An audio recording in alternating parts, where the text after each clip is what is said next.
Yes, sir. It's great to be with y'all. Looking forward to another season. Great to kick it off another season, and excitement and joy, and watching hopefully another group of young men grow and become a great unit as far as unity and camaraderie and things like that. That's what football ends up being about at the end of the day. You know, we're talking about blocking and tackling, which we'll get to that, but it's about unity.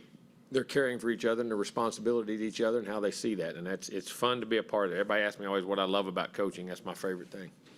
It's the relationships with the players and watching them do things they never thought they could do, and unify for a goal, and learn to help on each other, depend on each other, and pull for each other, just like you would in real life. What they end up doing in their families and jobs and things they end up doing for the rest of their career. There's not a greater sport to do it with here. So excited about that. Looking forward to having a lot of these old veterans and some of the leadership we have in our team. You know, everybody knows, talks about the quarterback battle. I think we have 3 outstanding quarterbacks that are scholarship. I think Blake does a great job. I think Eli does a great job. I'm anxious to get him back now that he's getting healthy, Eli, and what he's doing. So I'm anxious to get really 4 there, and then Blake does a great job there too. Those guys are all can play. Blake was ready to play last year. Some great young battles in all the positions. I think that's one of the things, hopefully, I love to see, watch guys compete. I think some of the leadership on the guys we have with the quarterback group and the receivers are nice, and some of those backs, Achane and our line. I think Bryce, Bryce is another guy, just great leadership, great character, high moral guy. Big Deuce, Layden Robinson through the roof. That group up front, Trey Zunes coming into the zone. But those guys, that's a really good group of just great human beings. Defensively, the same way. And McKinley Jackson back, getting Isaiah Rakes back. That group of guys that just keeps playing in there. Some of those young guys, Fidel's done a great job being a leader. Tamise coming on, watching Coop really grow and where he is. Andre, and of course in the secondary, getting all those corners back. And I mean, Miles and get Brian George back, but then some of the young guys come up. That's going to create a lot of great things. Those young players, and Antonio Johnson, of course, Damani, and snappers and centers. They got a good group, but then watching those young guys come push. That's what it's about. Competition eliminates complacency. It's a great thing, and what you do and how you do it. So that's when you have good teams. But these guys seem to have a great camaraderie. Very pleased with the summer. They're in great shape, relatively healthy for the most part. Tweaks and turns on things, but should be a great day. Questions? Questions. 4th row here, David. David Nuno, Texas. Jimbo, is this the most collection of talent with veterans and young players that you've had since you've been here? I'd have to really look at it. I mean, you want to always say that, but we'll say I think we had some talented guys in the past, but there's some really talented guys, and we'll see. I haven't seen all the new guys yet. Haven't got to really see them go practice and play and do all that, so we'll see. But we're in a good position. I mean, we really do. Now it's how we can come together and play consistently. We'll go down front. Do the things you have to do to be successful. Cole, and then to the left, Zach. Cole Thompson, allaggies.com. Jimbo, can you kind of talk about how you've seen Antonio develop more so in that leadership role this past offseason? And also, do you think that you're just going to utilize him in a variety of different positions, or do you think there's going to be a Well, I think he has been a really good leadership. I think Damani's really jumped out in leadership. I mean, I think that's senior, but I think Antonio has grown in those roles too. And yes, I mean, the versatility, and you'll play him in different places, and I think all of them can. I think Damani can. I think quite a few of these guys can be moved in place, and you have to in the secondary because they're matchups. How you got to tackle, how you got to tackle in space, who you got to cover, way you got to cover, because people can move so many guys around. That's just the way the game's played now. But really excited about Antonio. I love Antonio. He's a great competitor and has a really high ceiling. I hope he has a great year. Down front, left, Zach. Jimbo, Zach Taylor, WTAW. Now coming into year 5, is there any significance to that number, and how do you see the program compared to maybe where you envisioned it in its 5th year? I think we're right where we want to be. We have a chance to be very competitive and play, and your urgency every year is the same. There's never a difference in urgency. We don't approach it any different. There's nothing you see any different. We're putting things in place. What we're doing very well. We've gotten more depth. We're recruiting, I think, at a very good pace, and we'll see what happens, in our player development and where these guys go. We'll go out there and see them. But I love where we're at. I think we're, always in that conversation, and we have one of the better teams, and still have a relatively young team. That's the exciting thing. Very talented, but very young. So hopefully we can have great seasons this year and more to come. And we keep recruiting well and things going well. So I love where we're at and what we're doing. It takes time to build the things the right way, and the things you're doing, and we're doing it that way, and it's been very good. And I like where we're at. I do. Coach, we'll go back behind the lights. We'll just go right down the road, guys. Ben Peck, KX. Coach, when you have guys competing beyond just general competition and practice, specifically for those guys where starting jobs are on the line and places on depth charts, they're all on the line. would you prefer that they they not worry about that part so much, let you guys handle it, or do you find that that sort of can bring You out can't the worry best in about it. guys? Here's what you can handle. Control what you can control. That's how you play.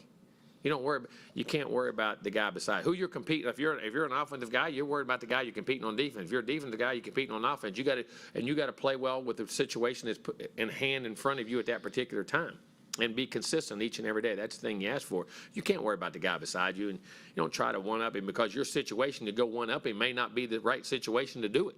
You got to just compete at the play in front of you. The offensive guys compete against defense compete against the offense, and then collectively, and hopefully what I have is you have multiple guys that can play. You find rotations, you find things that go on and do that way. And you can't, it's like saying, I want to go win the game. That's great. Don't look at the scoreboard. Go play every play. The scoreboard will say what you want when you play well.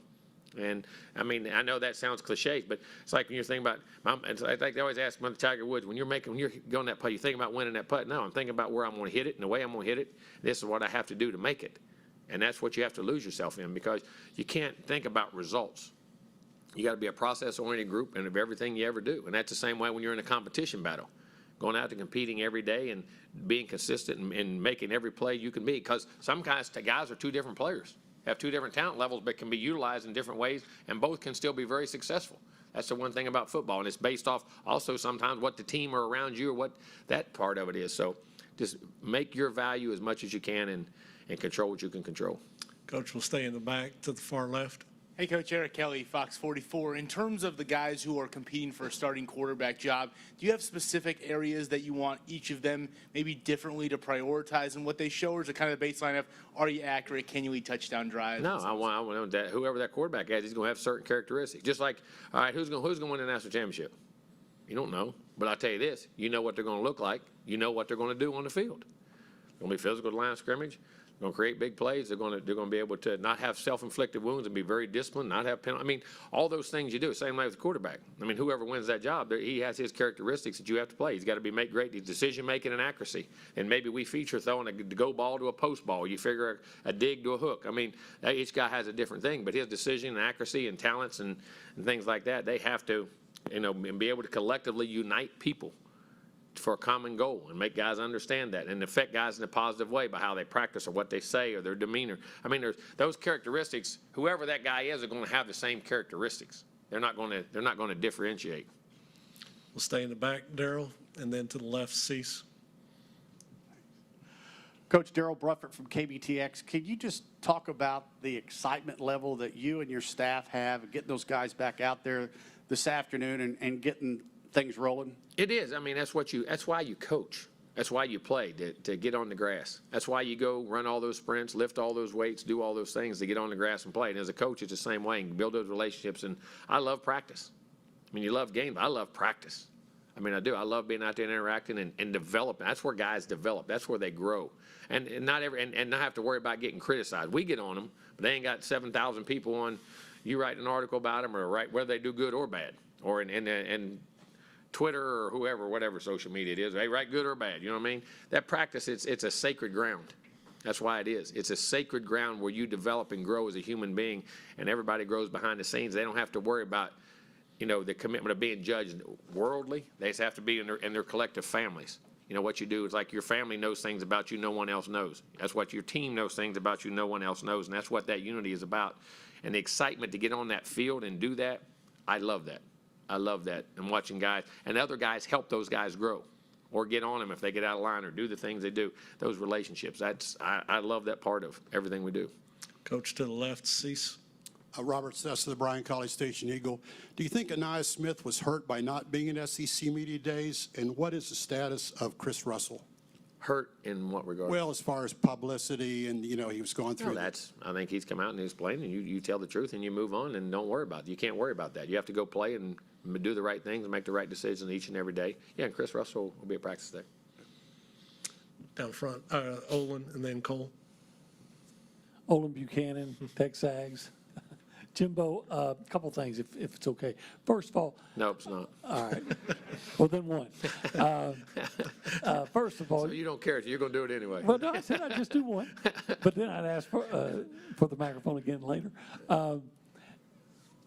You've, in your history here, and I assume at Florida State as well, you've shown us that you've never hesitate to start a true freshman.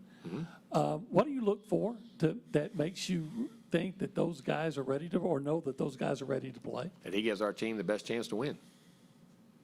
But But there's nobody else in that regard that gives our team a better chance to win. Listen, I owe that to the other players. I owe it to the coaches that work here. I owe it to the people in the building. As a head coach, you're making decisions. You owe it to put the guys in position because those guys, their jobs, their lives, and all what they do is based on that. And that's my responsibility, no matter what your age is.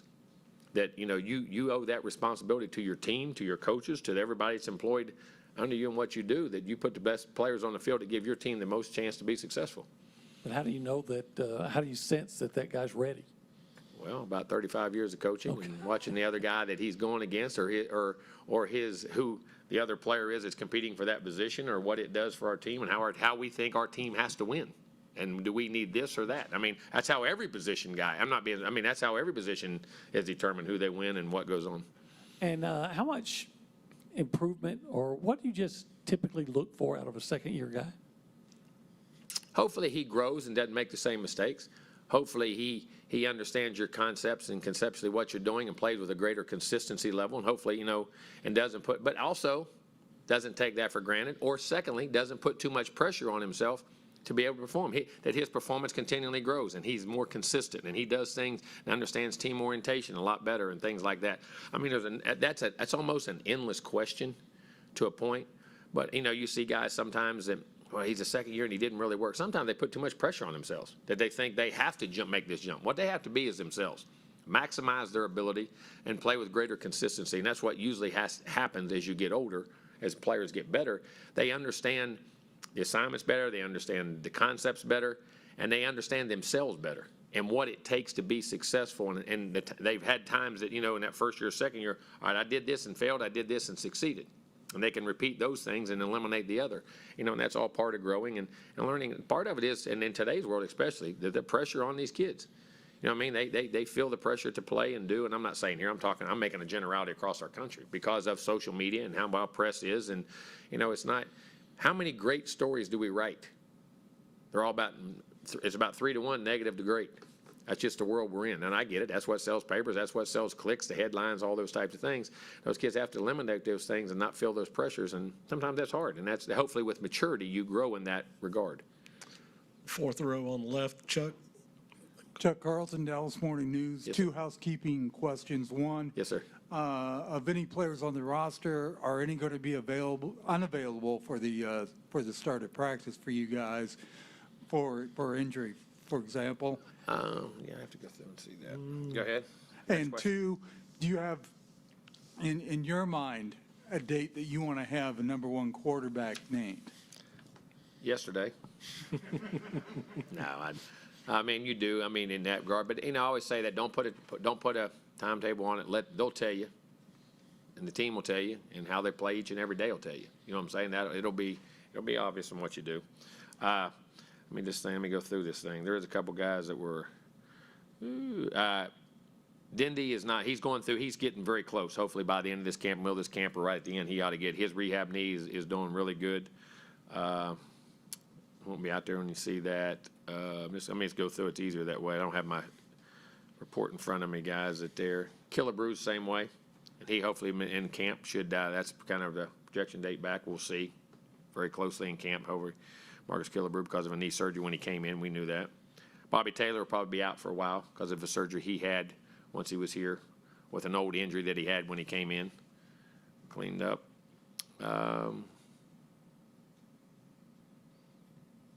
Those guys there. A couple guys that are coming back off actually had COVID. Not very bad symptoms, but you have to do the time. There'll be a couple of those guys, I think. Let me see who. Trey Zune's one of those guys.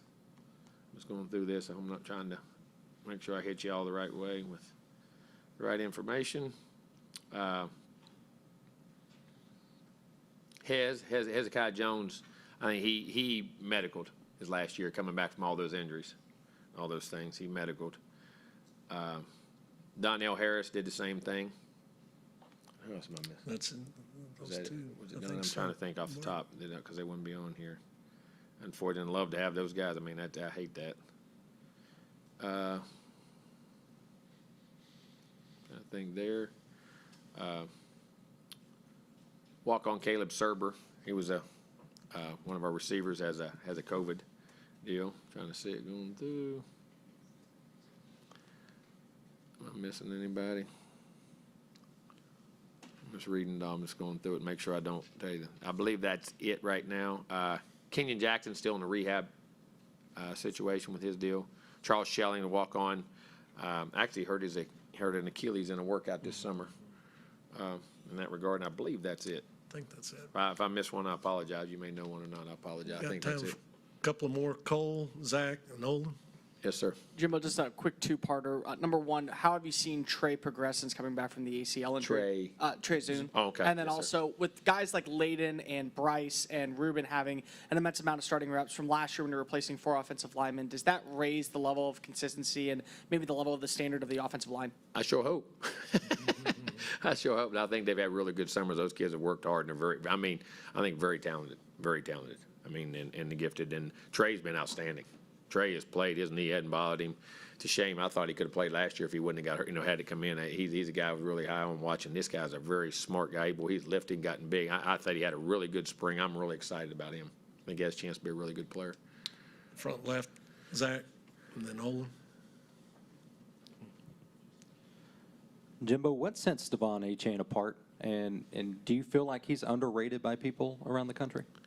I don't know what underrated is, but if you go look at production, the guy averaged 7 yards a carry, and he had 130. He had 900 some yards and can catch the ball. There's nothing they can't do. And you look at him, and the thing about it is very deceiving. If you go watch, them aren't just runs going outside. Majority of his runs are between the tackles.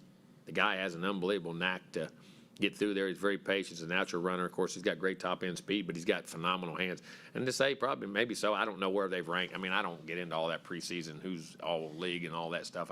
I see it and I don't see it. You know what I'm saying?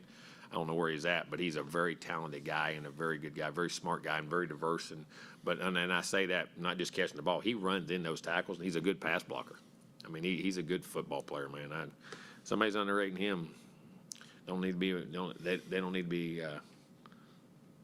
need judgments on players. Yeah, they don't need to be a scout. I promise you that, or a GM. All right, Olin, wrap us up. Okay, first of all, some Now, clarification. this is a 5-question. I got you. So we got another 30 minutes.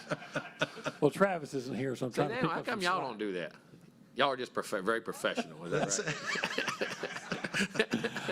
right? I'm just jagging. No, it's fine. Gotta have fun on the first day of practice. That's right.